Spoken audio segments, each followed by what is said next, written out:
أعوذ بالله من الشيطان الرجيم بسم الله الرحمن الرحيم إنا نحن نزلنا الذكر وإنا له لحافظون صدق الله العظيم۔ میرے انتہائی واجب الاحترام مدرسہ جامعہ صادقیہ عباسیہ کے سالانہ جلسہ میں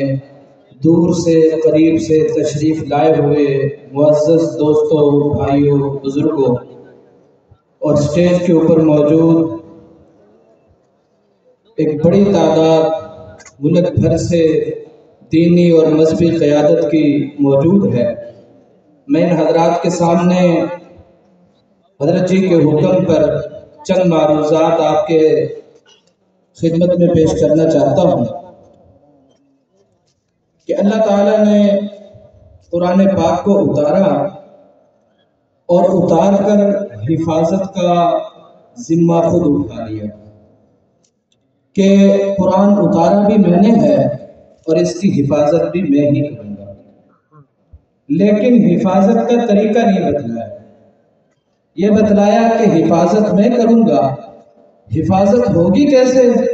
یہ طریقہ نہیں بتلایا۔ آج اس اعلان کو 14 صدیوں سے زیادہ زمانہ بیت چکا ہے، تو 14 صدیوں کی تاریخ کا مطالعہ کر کے ہم حفاظت قرآن کا طریقہ معلوم کر سکتے ہیں۔ اگر ہم 14 صدیوں تک جو قرآن پاک محفوظ طریقے سے ہم تک پہنچا، جیسا کہ میرا اور آپ کا ایمان ہے کہ قرآن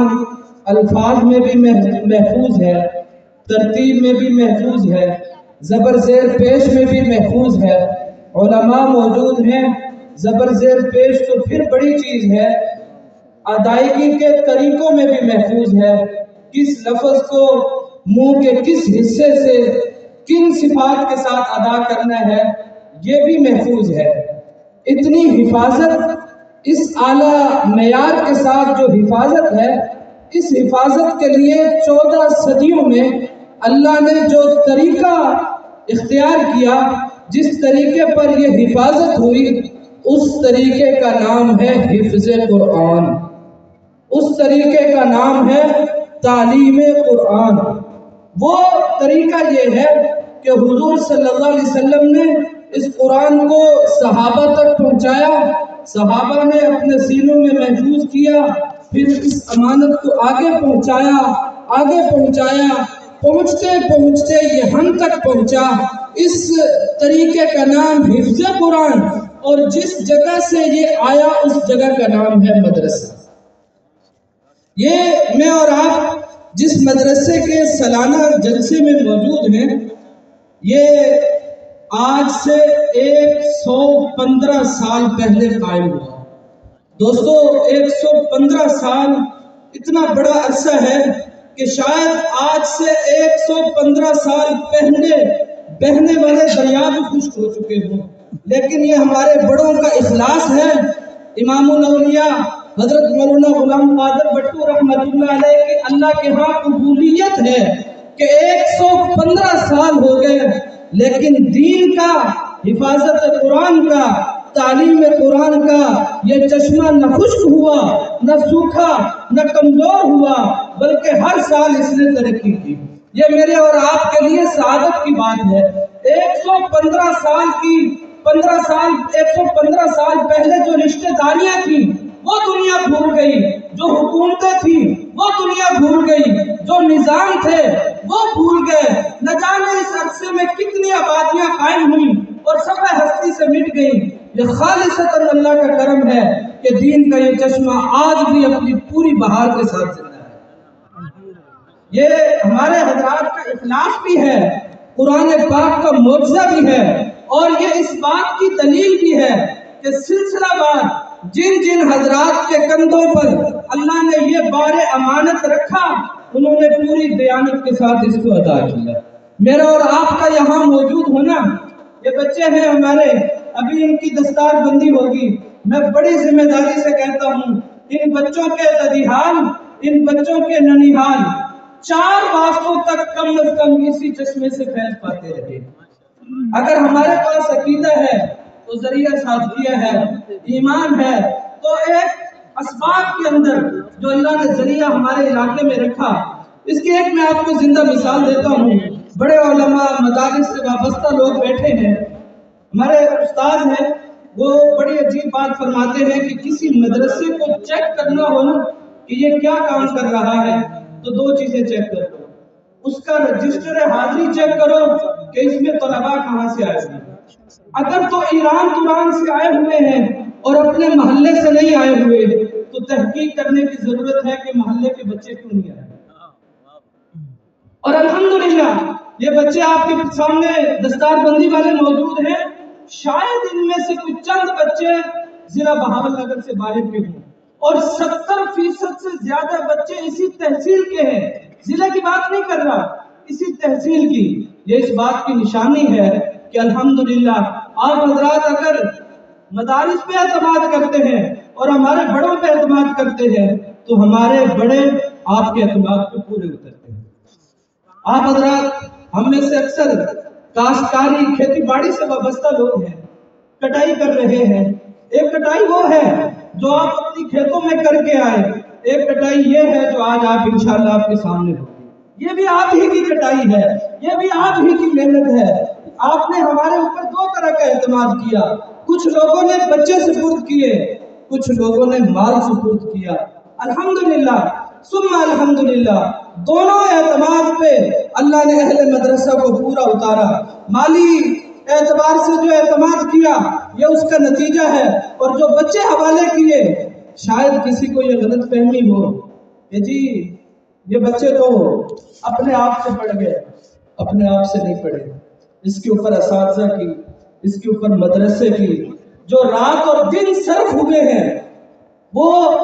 میں آپ جو یعنی عامت الناس ہے، میں دعوت دیتا ہوں حضرت کی اجازت سے کہ آپ نے حفظ کے ایک طالب علم، یہ ہمارے سامنے درجنوں میں بیٹھے ہیں، جب مال بڑھ جاتا ہے تو اس کی قیمت بعض اوقات کم ہو جاتی ہے۔ یہ ایک بچہ مکمل حفظ تک کیسے پہنچتا ہے، اگر یہ چیک کرنا ہو تو ہمارے حفظ کی کسی ایک کلاس کے اندر آپ صبح سے شام تک آ کے بیٹھ جائیں، آپ کو معلوم ہوگا کہ ایک ایک لفظ، ایک ایک سطر اور ایک ایک صفحے کے اوپر بچے کی کتنی محنت ہوتی ہے اور استاد کی کتنی محنت ہوتی ہے۔ اور پھر صرف یہ نہیں کہ ہم آپ کو صرف کٹائی کا دن دکھاتے ہیں، 5 نمازوں میں سادگی آپ کو حساب دیتا ہے۔ میں ذمہ داری سے کہتا ہوں، یہاں مجمع پوری تحصیل میں جہاں جہاں سے آیا 70% لوگ پورا سال سادگیہ ہی کے فارغ التحصیل حفاظ کے پیچھے نمازیں پڑھتے ہیں۔ آگے رمضان آ رہا ہے، سادگیہ ہی کی باب و بہار آپ کو نظر آئے گی، اور رمضان حفظ کے استاذ کا ایک سالانہ امتحان ہوتا ہے کہ اس سے پڑھنے والے طلباء کتنے بڑے تعداد کے اندر قرآن پاک سناتے ہیں۔ ان تفصیلات کے اندر جانے کی ضرورت نہیں۔ الحمدللہ شعبہ حفظ ہے، بنین کے اندر پرائمری پاس بچے آتے ہیں، ان کو حفظ مکمل کروایا جاتا ہے۔ اس کے بعد شعبہ کتب ہے، شعبہ کتب کے اندر 2 طرح کی تعلیمیں ہیں، ایک تعلیم درس نظامی کی ہے جو الحمدللہ یہاں مشکات تک دی جاتی ہے، اور دوسری تعلیم عصری تعلیم ہے۔ عصری تعلیم سے وابستہ کافی حضرات یہاں شرکاء میں موجود ہیں۔ عصری تعلیم کے اندر ہمارے یہاں الحمدللہ میٹرک، اس کے بعد ایف اے، اس کے بعد بی اے تک کی تعلیم دی جاتی ہے۔ آپ کہیں گے کہ جی یہ تعلیم تو ہر جگہ دی جاتی ہے۔ اب انشاءاللہ یہ دستار بندی کے بعد انعامات کی جب تقسیم شروع ہوگی تو آپ دیکھیں گے کہ میٹرک کے اندر جو طلباء ہیں ان میں ہمارے اس نظام کے تحت طلباء نے حکومت پنجاب سے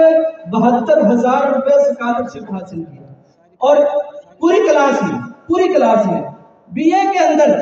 آپ کہیں گے کہ جی یہ بھی اسکول والے حاصل کر لیتے ہیں، تو میں پھر آپ کو اپنا ایک امتیاز بھی بتا دوں کہ ابھی وہ بچے آئیں گے جنہوں نے ایف اے کے اندر اسکالرشپ حاصل کی، یہ ان بچوں نے جب میٹرک کے اندر اسکالرشپ حاصل کی تو میں نے ان سے پوچھا کہ بچوں آپ نے میٹرک کتنے سال میں کی؟ آپ بتائیے اسکول کے اندر میٹرک کتنے سال میں ہوتی ہے؟ بتائیے جی شروع سے اگر شروع کریں تو میٹرک کتنے سال میں؟ ہمارے ان بچوں نے اسکول کی تعلیم میں صرف 2 سال لگائے، ایک پائی خرچ نہیں ہوا، ایک دن اکیڈمی نہیں گئے۔ میٹرک کے اندر بھی اسکالرشپ حاصل کی، ایف اے کے اندر بھی صرف 2 سال، اور 2 سال کے اندر ایف اے اسکالرشپ کے ساتھ صرف ایف اے نہیں، ساتھ میں خامسہ تک کی تعلیم بھی مکمل کی، یعنی انہوں نے پورے قرآن پاک کا ترجمہ پڑھا۔ تو یہ میرے اور آپ کے لیے اعزاز کی بات بھی ہے اور غور کی بات بھی ہے کہ جب ہماری یہ دونوں ضرورتیں ایک ایسی چھت کے نیچے جہاں ہمیں دینی تعلیم کے زیور سے بھی آراستہ کیا جائے، دنیاوی تعلیم بھی اعلیٰ معیار کے ساتھ دی جائے، تو پھر مجھے اور آپ کو اپنے بچوں کے لیے جب ہم کوئی بھی فیصلہ کریں تو مدرسے کو سامنے رکھنا چاہیے۔ مدرسہ انشاءاللہ آپ کی منشا کے مطابق اور آپ کی مطلوبہ معیار سے بھی انشاءاللہ بہتر انداز سے بڑے باوقار طریقے سے تعلیم دے گا۔ اس کے ساتھ ہمارے پاس بنات کا شعبہ ہے جو اپنے ضلع کے اندر اپنی مثالات 6 سالہ وفاق کا نصاب ہے وہ تو پڑھایا جاتا ہے، لیکن آپ اس 6 سالہ نصاب کے لیے جب بڑے مدارس میں جائیں گے تو وہ آپ سے میٹرک تک کی تعلیم مانگے گے، کیونکہ اس کے بغیر بچی کا آگے چلنا ممکن نہیں ہوتا۔ لیکن ساتھیہ اپنے علاقے اور اپنے معتمدین کے اعتماد کو یوں برقرار رکھتا ہے کہ اگر کوئی ایسی بچی آئے جس نے پرائمری تک بھی تعلیم حاصل نہیں کی، اس کو بھی لے کے پہلے 2 سال کا ابتدائی کورس کروایا جاتا ہے، وہ بچی اس قابل ہو جاتی ہے کہ وہ 6 سالہ نصاب پڑھ سکے۔ اس کے لیے بھی باقاعدہ پورا انتظام ہے۔ الحمدللہ یوں بنین اور بنات اس اعتبار سے ہمارا یہ ادارہ ایک تو تاریخی حیثیت کا حامل بھی ہے اور پھر اتنی لمبی تاریخ کے ساتھ ہر سال اپنا معیار اور اپنا وقار بھی بورڈ کے امتحانوں میں وفاق المدارس العربیہ پاکستان کے تحت ہو یا وہ بہاولپور بورڈ کے تحت ہو، اس کے اندر اپنی پوزیشنیں بھی لیتا ہے، اعلیٰ نمبرات بھی لیتا ہے۔ یہ تو ہے ساتھیہ کی حد تک بات، لیکن حضرت کے تحت صرف جامعہ ساتھیہ باسیہ نہیں، حضرت کے زیر اہتمام 4 مراکز ہیں۔ یہ مرکز 115 سال سے، محمد پور سنسارا والا مرکز اس سے بھی قدیم ہے۔ پہلا وہ مدرسہ بڑے حضرت جی نے بنایا، اس کے بعد یہ شہر والا مدرسہ بنا جس کے درمیان تقریباً 6 سال کا وقفہ ہے، اور پھر تیسرا مرکز مدرسہ عربیہ فیض الاسلام چک مدرسہ جو اڈا ہے اس کے اوپر قائم ہے، اور چوتھا مرکز مدرسہ نظام الدین بہاول نگر کے تحت 12 کلاسیں بہاول نگر شہر میں کام کر رہی ہیں۔ یوں الحمدللہ حضرت کے زیر اہتمام 3200 طلباء تعلیم حاصل کر رہے ہیں، جو کہ ایک اعزاز بھی ہے، اور پورے ملک نہ صحیح پنجاب کے اندر یہ ایک منفرد نظام بن جاتا ہے کہ یہ 4 مدارس مراکز اور ان کے تحت چلنے والی شاخوں کی تعداد 70 سے زیادہ ہو جاتی ہے، جہاں اتنا ہی عملہ ہے، حفظ کی کلاسیں ہیں، یعنی کم از کم اگر ہم شمار کریں تو یہ 4 مراکز اور اس کے تحت چلنے والی شاخوں کے اندر شعبہ حفظ کی کلاسوں کی تعداد 70 سے زیادہ بڑھتی ہے۔ تو اس پہ ہم جامعہ والے اساتذہ اللہ کا شکر ادا بھی کرتے ہیں، اور آپ حضرات کا بھی شکر ادا کرتے ہیں کہ آپ اور مدرسے کا یہ جو وفا کا تعلق ہے الحمدللہ 1 صدی سے زیادہ گزار کر دوسری صدی کے پہلے ربوع کو مکمل کرنے والا ہے۔ خدا کرے کہ یہ چشمہ اسی طرح قیامت تک جاری و ساری رہے، جانبین کا یہ اعتماد ہر آئے دن کے ساتھ بڑھتا رہے، اور دین کی یہ جو فضائیں اور ہوائیں ہیں اللہ اس کو قیامت تک باقی رکھے۔ صرف ایک جملے کے اوپر، اور وہ جملہ وہ ہے، حضرت حافظ نصیر احمد احرار صاحب یہاں موجود ہیں، ان کی موجودگی میں بات کرنا یہ ہمارے لیے بے ادبی ہوگا، لیکن حضرت کے اطلاع میں لانے کے لیے کہ یہ وہ جلسہ ہے حضرت جی جہاں ابتداء کے اندر حضرت مولانا انور شاہ کاشمیری رحمۃ اللہ علیہ آتے تھے، اور انہوں نے ایک تاریخی جملہ فرمایا تھا کہ دیوبند کے بعد سب سے زیادہ داڑھیوں والا مجمع میں نے منشر آباد میں دیکھا۔ یہ ساتھیہ کی ایک لازوال مثال بھی ہے، تاریخ بھی ہے۔ یوں یہ جلسہ میں نے حضرت جی سے عرض کیا کہ یہ جو ہمارا 3 روزہ سالانہ جلسہ ہوتا تھا یہ جلسہ کم تھا، اور 3 روزہ سالانہ تعلیم بالغاں زیادہ تھا۔ خدا کرے کہ یہ نظام اسی طرح چلتا رہے، آپ حضرات جس ذوق سے آئے ماشاءاللہ ہمارے جتنے انتظامات سے سارے انتظامات کم پڑ گئے. حضرت کی طرف سے، تمام اساتذہ کی طرف سے ہم تمام آنے والے مہمانوں کا دل کی اتھاہ گہرائیوں سے شکریہ ادا کرتے ہیں، اور آئندہ بھی امید کرتے ہیں کہ آپ یہ اعتماد اور یہ محبت اور یہ وفا باقی رکھیں گے، اور اللہ سے امید کرتے ہیں کہ اللہ اس نظام کو انشاءاللہ اسی طرح چلاتے رہیں گے. واخر دعوانا الحمدللہ.